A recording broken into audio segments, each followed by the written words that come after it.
വേട്ടക്കാരൻ ഇരവേഷം കെട്ടി അഴിഞ്ഞാടുന്ന പ്രപഞ്ച നാടകവേദിയെക്കുറിച്ച് ഒരു വാക്ക്.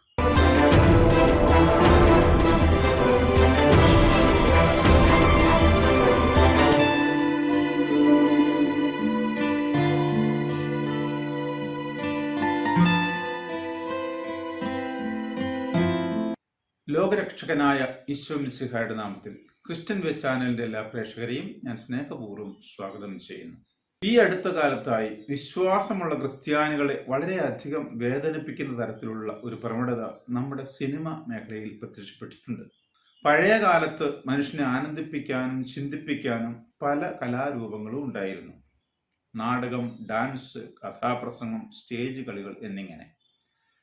എന്നാൽ ഇപ്പോൾ ഇതിനെയെല്ലാം ഉൾക്കൊള്ളിച്ചുകൊണ്ടും അവയെ പിന്തള്ളിക്കൊണ്ടും സിനിമ എന്ന കലാരൂപം മുഖ്യസ്ഥാനത്തേക്ക് കടന്നു വന്നു. മനുഷ്യനെ നന്മയിലേക്ക് നയിക്കുക, പുരോഗതിയിലേക്ക് നയിക്കുക എന്നതായിരുന്നു മുൻകാലങ്ങളിൽ എല്ലാ കലാരൂപങ്ങളും ചെയ്തിരുന്നത്. കലാരൂപങ്ങളിൽ സിനിമ മുഖ്യസ്ഥാനം കൈയടക്കിയപ്പോൾ രണ്ട് പ്രവണതകളും പ്രത്യക്ഷപ്പെട്ടു. അതിക്രൂരമായ മനുഷ്യത്വത്തിനെതിരായ രാജ്യദ്രോഹപരമായ തെറ്റുകൾ ചെയ്യുകയും അത് പഠിപ്പിക്കുകയും ചെയ്യുന്ന ചിന്താരീതികളെയും അതിൻ്റെ വക്താക്കളെയും വെള്ളപൂശി വളരെ മാന്യന്മാരായിട്ട് അവതരിപ്പിക്കും. അതാണല്ലോ ഈ അടുത്ത കാലത്ത് വന്ന വളരെ പ്രമുഖമായിട്ടുള്ള ഒരു സിനിമയിലും നമ്മൾ കണ്ടത്. രണ്ടാമത്, ക്രിസ്തീയ വിശ്വാസത്തെയും വിശ്വാസികളെയും തുടർച്ചയായി ഒളിഞ്ഞും തെളിഞ്ഞും അധിക്ഷേപിക്കുക. വ്യത്യസ്തമായ സിനിമകളും ഉണ്ടെന്നത് വിസ്മരിക്കുന്നില്ല. സിനിമയിൽ ജിഹാദി സാന്നിധ്യം വളരെ ശക്തമാണ് എന്ന് അറിവുള്ള പലരും പറഞ്ഞു കേൾക്കാറുണ്ട്.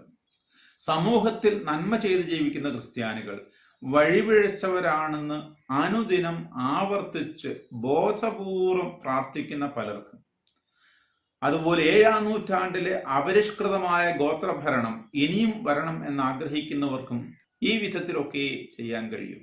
വളരെ മോശമായ കഥാപാത്രങ്ങൾക്ക് ക്രിസ്തീയ നാമങ്ങൾ നൽകുക, അവർ ചെയ്തു കൂട്ടുന്ന തിന്മയുടെ പേരിൽ അവരെ ഒരാൾ കൊലപ്പെടുത്തുകയോ മർദ്ദിക്കുകയോ ചെയ്യുമ്പോൾ ക്രിസ്തുവിൻ്റെയോ പരിശുദ്ധ കന്യകാമറിയത്തിൻ്റെയോ ചിത്രം ബാക്ക്ഗ്രൗണ്ടിൽ കാണിക്കുക, മോഷണമോ കൊലപാതകമോ അനാശാസ്യമോ നടത്താൻ പോകുന്നവരുടെ വാഹനത്തിൽ തിരുസ്വരൂപങ്ങളുടെ സാന്നിധ്യമോ തൂങ്ങിയാടുന്ന ഒരു കൊന്തയോ പ്രദർശിപ്പിക്കുക, കൊലപാതകിയുടെ കഴുത്തിൽ കുരിശണിയിക്കുക, അധമനായ ഒരാളെ അവതരിപ്പിക്കുന്നതിന് മുമ്പായി ഈശോ ഈ വീടിന്റെ നാഥൻ എന്ന് എഴുതി കാണിക്കുക, നിയമവിരുദ്ധമായി മദ്യപിക്കുന്ന രംഗങ്ങളിൽ ഇത് എൻ്റെ രക്തമാകുന്നു എന്ന തിരുവചനം വിളിച്ചു പറയുക, പരിഹാസ്യരായ കഥാപാത്രങ്ങളായി പുരോഹിതരെയും സന്യസ്തരെയും ചിത്രീകരിക്കുക.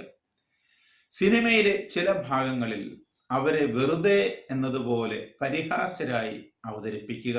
വിശുദ്ധ കുമ്പസാരത്തെയും മറ്റു കൂദാശ പരികർമ്മങ്ങളെയും പ്രാർത്ഥനാ കൂട്ടായ്മകളെയും പരിഹാസ്യമായി ചിത്രീകരിക്കുക. ദേവാലയത്തിലെ കർമ്മങ്ങളുടെ സമയങ്ങളിൽ വിശ്വാസികൾ നിലവാരമില്ലാത്തവരായി നിലകൊള്ളുന്നതായി ചിത്രീകരിക്കുക. ഞായറാഴ്ച ആചരണങ്ങൾ അപഹാസ്യമായി പ്രദർശിപ്പിക്കുക. ദേശവിരുദ്ധ പ്രവർത്തനങ്ങളുടെ കേന്ദ്രങ്ങളായി ക്രിസ്ത്യാനികളുടെ ആതുരാലയങ്ങൾ അവതരിപ്പിക്കുക. ക്രിസ്തീയ കുടുംബങ്ങളുടെ ധാർമ്മിക സ്ഥിതി അധമമാണെന്ന് കാണിക്കുക. സമൂഹത്തിൽ ഉന്നതരായി കാണപ്പെടുന്ന ക്രിസ്ത്യാനികൾ മനോരോഗികളാണെന്ന് പറഞ്ഞു വയ്ക്കുക. പ്രാർത്ഥനയിലൂടെ മനുഷ്യനെ സഹായിക്കുന്നവരെ അവഹേളിക്കുക. ഇങ്ങനെ നീണ്ടുപോകുന്നു ഈ കലാപരിപാടികൾ. ഈ അടുത്ത കാലത്തെ സിനിമകളിലെ എല്ലാ മോശം കഥാപാത്രങ്ങളുടെയും പേരുകൾ ക്രിസ്ത്യാനികളുടേതായിരിക്കണമെന്ന് ആർക്കൊക്കെയോ നിർബന്ധമുള്ളതായിട്ടാണ് കാണുന്നത്. ലോകരക്ഷകനായ ക്രിസ്തു നിങ്ങളോട് എന്ത് തിന്മയാണ് ചെയ്തത്? ഇതെല്ലാം ആവിഷ്കാര സ്വാതന്ത്ര്യമാണ് എന്നാണ് ചിലരുടെ വാദം. ഏതെങ്കിലും ഒരു മതത്തെയോ സമൂഹത്തെയോ മാത്രം അധിക്ഷേപിക്കാനും തേജോവധം ചെയ്യാനും മാത്രമുള്ളതാണോ ആവിഷ്കാര സ്വാതന്ത്ര്യം? ഏതെങ്കിലും ഒരു സമൂഹത്തെ ഭയന്നിരിക്കുന്ന നട്ടിലില്ലായ്മയാണോ അത്? സ്വന്തം ജനത്തെ പണത്തിനും പേരിനും വേണ്ടി വിറ്റ് സ്വാർത്ഥലാഭം കൊയ്യുന്നതാണോ ആവിഷ്കാര സ്വാതന്ത്ര്യം? ഇതിനെയൊക്കെയാണോ ആവിഷ്കാര സ്വാതന്ത്ര്യം എന്ന് വിളിക്കുന്നത്? ബഹുഭൂരിപക്ഷം വരുന്ന ഹിന്ദുക്കൾ ജീവിക്കുന്ന നമ്മുടെ ഈ രാജ്യത്ത് കാശ്മീരി പണ്ഡിറ്റുകൾ അനുഭവിച്ച നരകയാതനകൾ യാഥാർത്ഥ്യബോധത്തോടെ ആവിഷ്കരിച്ച കാശ്മീരി ഫയൽസ് എന്താണ് ഈ ആവിഷ്കാര സ്വതന്ത്രരുടെ തിയേറ്ററുകളിൽ വരാത്തത്? ആ നരകയാതകൾ അനുഭവിച്ചവരിൽ പലരും ഇന്നും ഇവിടെ ജീവിച്ചിരിപ്പുണ്ട് എന്നത് മറക്കരുത്. ആഭാസത്തിനും രാജ്യദ്രോഹത്തിനും നട്ടെല്ലില്ലായ്മയ്ക്കുമാണോ ആവിഷ്കാര സ്വാതന്ത്ര്യം എന്ന് പറയുന്നത്? എല്ലാവരെയും ഒരുപോലെ കാണണം എന്ന് വിഭാവനം ചെയ്യുന്ന നമ്മുടെ വിദ്യാലയങ്ങളിൽ വേർതിരിവുണ്ടാക്കി സമൂഹ ജീവിതം കലുഷിതമാക്കുന്നതിനെയാണോ സ്വാതന്ത്ര്യം എന്ന് വിളിക്കുന്നത്? മനുഷ്യനിലെ നന്മ കാലഘട്ടങ്ങളിലൂടെ വളർന്ന് എല്ലാവർക്കും മാന്യതയോടും ബഹുമാനത്തോടും കൂടി ജീവിക്കാവുന്ന ഒരു ലോകം ജന്മമെടുത്തിട്ട് അധിക നാളായിട്ടില്ല. മാനുഷികതയുടെ ഈ വളർച്ച മറ്റുള്ളവരെ പോലെ തന്നെ ഇവിടുത്തെ പാരമ്പര്യ ഇസ്ലാമിക വിശ്വാസികളും നേടിയിട്ടുണ്ട്. കാരണം ഗോത്രചിന്തയ്ക്ക് അതീതമായി ദൈവദാനമായ മനസാക്ഷിയുടെ സ്വരത്തിന് ചെവി കൊടുക്കാൻ അവർക്ക് കഴിഞ്ഞിട്ടുണ്ട്.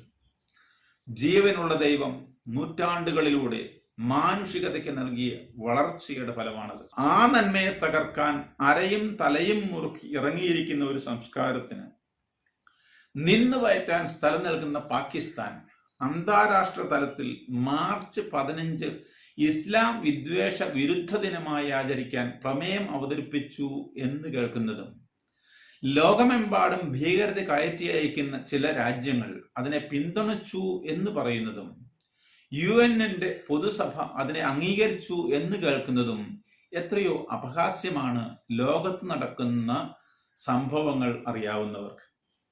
എത്രയെത്ര ക്രിസ്ത്യാനികളാണ്, എത്ര രാജ്യങ്ങളിൽ നിരപരാധികളായ ക്രിസ്ത്യാനികൾ ഈ ഭീകരന്മാരാൽ വധിക്കപ്പെട്ടുകൊണ്ടിരിക്കുന്നത്. മതത്തിന്റെ പേരിൽ വലിയ ആത്മീയ പോരാട്ടത്തിലൂടെ മാത്രമേ ഈ തിന്മയെ തുടച്ചു നിൽക്കാൻ സാധ്യമാവുകയുള്ളൂ. തങ്ങളുടെ മതത്തിൽ വിശ്വസിക്കാത്തവരെ എല്ലാം രണ്ടാം തരം പൗരന്മാരായി ഗണിക്കുകയും ഒരു കിണറിനടുത്ത് കിടന്നതും തങ്ങളുടെ മതക്കാർ ഉപയോഗിച്ചതെന്ന് പറയപ്പെടുന്നതുമായ ഒരു പഴയ പാത്രം ഉപയോഗിച്ച് ദാഹിച്ചപ്പോൾ വെള്ളം കുടിച്ചതിന് ഒരു പാവപ്പെട്ട ക്രിസ്ത്യൻ സ്ത്രീയോട് മതം മാറാൻ ആവശ്യപ്പെടുകയും കീഴ്പ്പെടാതെ വന്നപ്പോൾ മതനിന്ദാ കുറ്റം ആരോപിച്ച് തൂക്കിക്കൊല്ലാൻ വിധിക്കുകയും ചെയ്ത പാകിസ്ഥാനാണ് ഈ പ്രമേയം കൊണ്ടുവന്നത് എന്നത് വളരെ ശ്രദ്ധേയമാണ്.